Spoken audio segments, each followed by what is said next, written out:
Hi, my name is Jerry P. Sidorsil and I am from BSOA2B. At ito ang aking talakayan mula sa buhay pag-ibig ni Jose Rizal.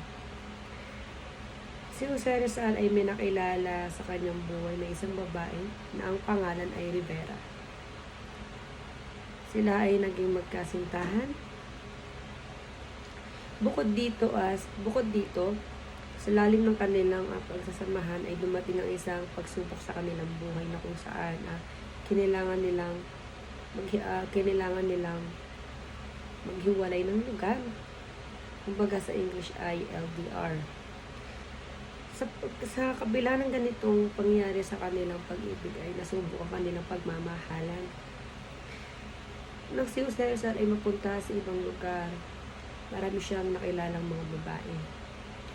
Pero hindi alam ng mga babaeng ito na sa buhay ni Jose Rizal ay isa lamang silang pampalubag loob, sapagkat meron na itong iniibig na babae kung hindi si Rivera. Magbalik tayo kay Rivera. Nang mapalayo si Rivera kay Rizal, meron sa kanyang lalaki ipinakasal na ang pangalan ay Charles Henry Kipping. Tunsa sila at sa kanilang takbo ng buhay nila, habang tumatakbo ang kanilang pagmamahal at buhay, si Rivera ay hindi pa rin maiwasang hindi isipin si Jose Rizal. Dahil dito, si Rivera ay namatay dahil sa matinding kalungkutan.